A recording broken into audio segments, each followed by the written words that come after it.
Olá! No vídeo de hoje vamos falar sobre as 6 dimensões de conhecimentos em arte. Entender o que a BNCC nos propõe. A BNCC traz para nós o quê? Uma abordagem de que as linguagens precisam ser articuladas, essas 6 linguagens do conhecimento em arte, de forma indissociável e simultânea, caracterizando o quê? Singularidade da experiência artística. Essas dimensões desses conhecimentos, elas perpassam ali nas artes visuais, da dança, da música e do teatro, e as aprendizagens dos alunos em cada contexto social e cultural. Não é só uma questão de eixos temáticos ou categorias, mas de linhas maleáveis, que fazem o quê? Que se interpenetram, constituindo a especificidade da construção do conhecimento em arte na escola. Não há nenhuma hierarquia entre essas dimensões, entre as dimensões, tampouco uma ordem para se trabalhar com cada uma no campo pedagógico. Porém, essa questão ali colocada ali nas habilidades, quando você vai estudar as habilidades ali pela BNCC, a BNCC propõe eixos temáticos. E quando você trabalha com os alunos, ou você está diante do livro didático, também há uma organização em termos de nível de livro didático, em termos de eixos temáticos. Você vai ver já como é que isso está posto ali. Então, é preciso, sim, ter noção das dimensões do conhecimento para poder fazer um bom planejamento e aprender que o livro didático te ajuda. E ter noção de quais habilidades trabalhar é muito importante também. Vamos ver, né? Educação dia a dia. Deixe seu like. Vamos começar então?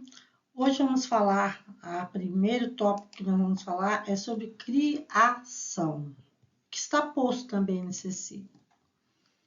Refere-se ao fazer artístico, quando os sujeitos criam, produzem e constroem.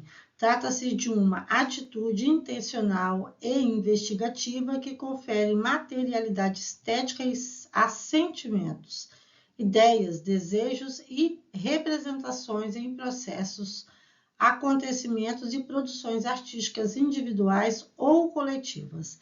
Essa dimensão trata do aprender o que está em jogo durante o fazer artístico, processo permeado por tomadas de decisão, entraves, desafios, conflitos, negociações e inquietações. Aí eu trouxe para vocês uma imagem da minha salinha de aula, quando eu estava trabalhando com artes, com essa turminha. Vamos ver? Pois bem, nessa sala aqui, eu estava trabalhando exatamente a produção artística de forma coletiva. Foi feita uma contação de história, e após a contação de história, eles foram fazer ali, representar ali a capa do livro, que estava ali na cotação de história. Então, era para eles representarem ali, reproduzir a capa desse livro. Como seria a capa desse livro sobre essa contação de história, dessa história que eu havia contado para eles. Aí eu disponibilizei para eles pincel, tinta guache, aqui foi papel, cartão, que eu disponibilizei para eles que eles criassem um desenho. Eu não risquei para eles nenhuma forma de desenho, deixei livre, eles apenas retrataram aquilo que estava na mente deles, que eles conseguiam reproduzir relacionado à história. E houve aqui os desafios, os conflitos, negociações, porque os vidros de tinta, ora um usava, ora outro usava, ora um pedia opinião de um, pedia opinião do outro para ver se aquilo que ele estava fazendo estava bonito, se estava bom assim ou daquele jeito. Então, essa criação fluiu de uma forma livre e eles, assim, produziram ótimos trabalhos. Bom, vamos agora falar sobre a crítica. O que está posto aqui na BNCC sobre crítica, a dimensão do conhecimento crítica. Então, refere-se às impressões que impulsionam os sujeitos em direção a novas compreensões do espaço em que vivem, com base no estabelecimento de relações, por meio de estudo e da pesquisa, entre as diversas experiências e manifestações artísticas e culturais vividas e conhecidas. Essa dimensão articula ação e pensamento propositivos, envolvendo aspectos éticos, estéticos, políticos, históricos, filosóficos, sociais, econômicos e culturais. E como trabalhar essas críticas com os alunos ali na sala de aula? Pensando nisso, eu trouxe uma imagem que peguei da internet, assim como ela se encontra às vezes em alguns livros didáticos, para trabalharmos nessa questão da crítica, né? Esse pensamento propositivo. Vamos ver? Então, aqui está. O índio traz seu filho para conhecer a civilização. E quando o garotinho chega aqui, ele fala para o pai dele: então, papai, já chegamos à civilização? E o índio olha assim à volta e vê as fábricas soltando poluição, o esgoto a céu aberto sendo despejado no rio, nós conhecemos isso bem, né? E o rio com lixo dentro e também com peixinhos morrendo. Aí o índio pensa, faz aquela cara de espanto, ficou meio sem saber o que dizer para o filho dele. Porque isso é sinal de civilização? Um povo civilizado deveria saber, antes de tudo, fazer o quê? Proteger os seus rios, não deixar que o ar fosse poluído. Mas a nossa civilização, infelizmente, é exatamente como está expressando aqui este desenho, essa obra de arte, essa arte aqui, né? Do que está posta aqui nesse desenho, nesse grafite aqui, né? Então, é poluição, sim, é esgoto céu aberto em muitos lugares, sim. O esgoto é despejado em rios, temos vários rios já poluídos pelo esgoto. Então, há o lixo que vai, às vezes, pela chuva.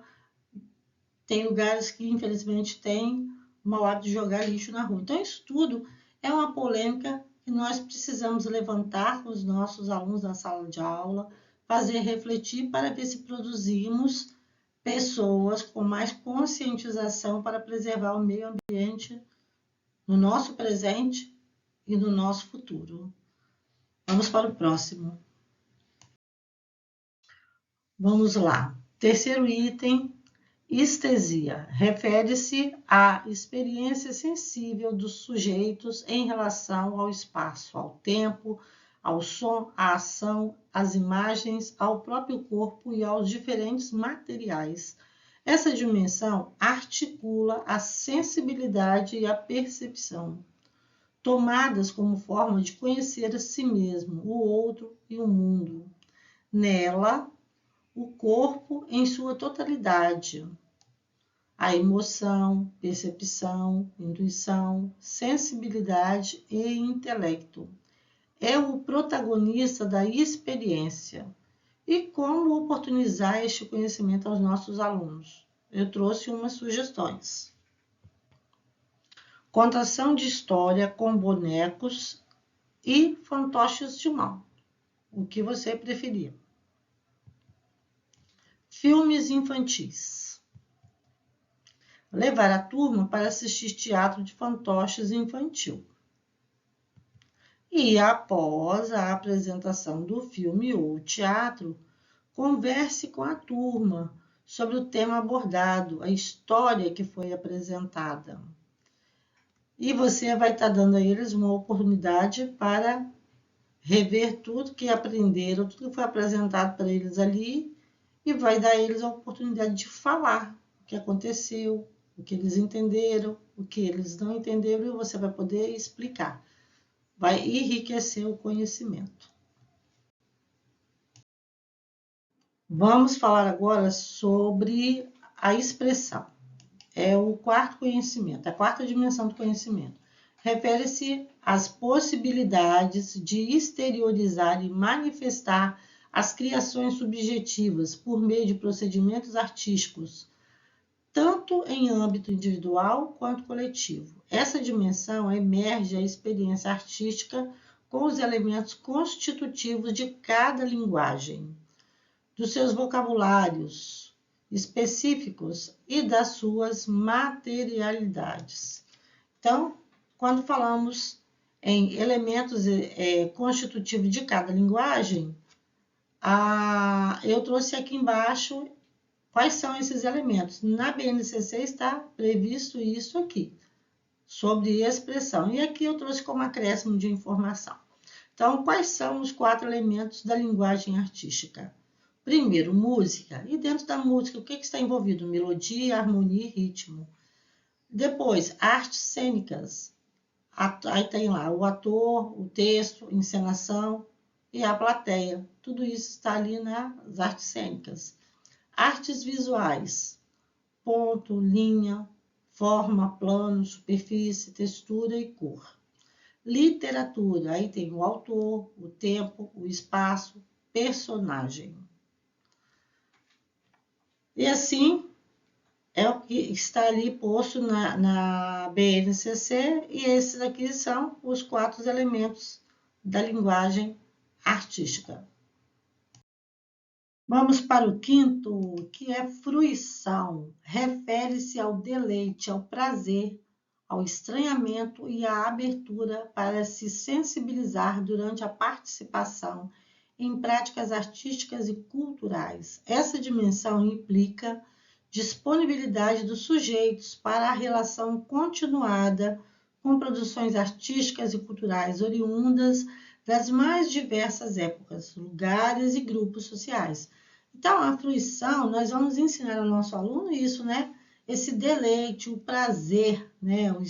E a abertura para se sensibilizar durante a participação em práticas artísticas e culturais, para ensinar a esse indivíduo, né, as crianças ou adolescentes, jovens, a se envolver, a se sensibilizar com a arte.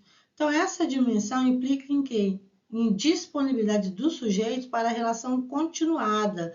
Então, nós ensinamos e essa relação, ele, quando aprende a gostar, vai dando continuidade, né, com produções artísticas e culturais, que ali vão ser oriundas das mais diversas épocas, lugares e grupos sociais. Como uma prática de fruição, eu quero te apresentar uma sugestão de atividade para fazer com o aluno. Vamos ver? Bom, é levar o nosso aluno a uma visita, né? Por exemplo, nos espaços fora da escola, para estar ali vivenciando, né? Essa experiência, né? De participar de práticas artísticas fora do espaço escolar. Então, aqui, ó, a Escola de Educação Ambiental do Horto Florestal de Vitória, Espírito Santo, proporciona esse momento aos alunos.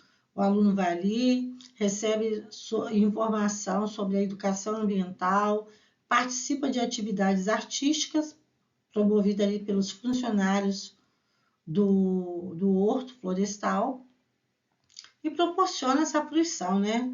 Esse prazer em estar participando das práticas artísticas, e isso faz com que a criança tenha mais prazer. Ela vai vivenciar a educação ambiental e o prazer de viver um momento ali praticando a arte, né?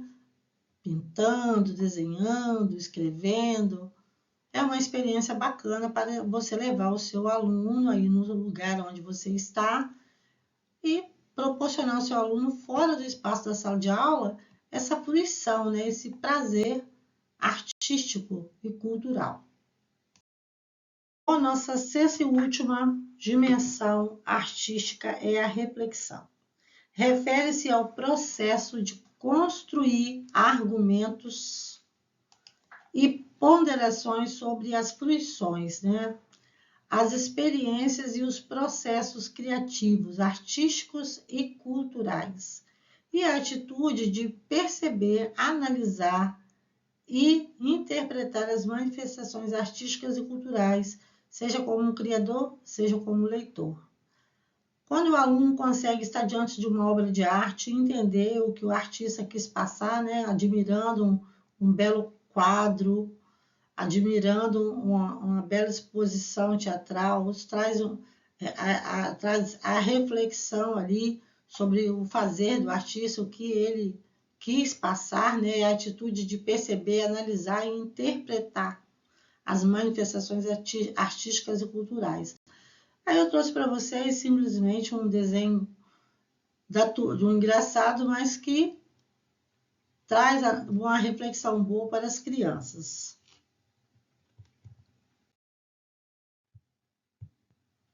Que é este desenho aqui com a turminha da Mônica numa campanha pública, né, de saúde que teve. E onde aqui, olha, vem trazendo o quê? Ó, toda criança tem direito à saúde. Então, aqui a Mônica está medindo a pressão do Cebolinha, a Magali está medindo seus batimentos cardíacos, porque ele caiu, se feriu, está aqui com um curativo. Então, este desenho traz às crianças uma reflexão. Qual é a reflexão? A reflexão de ter cuidado com a saúde. Então, esse desenho aqui foi criado para exatamente trazer essa reflexão aos pais, às crianças, o cuidado com a saúde, porque toda criança tem direito à saúde e às autoridades públicas de entender que esse é um direito que deve ser garantido às nossas crianças. Toda criança tem direito à saúde. Então, esse aqui é um fazer artístico que traz uma reflexão. Bom, o vídeo se encerra por aqui. Espero ter ajudado você. Te espero no próximo vídeo.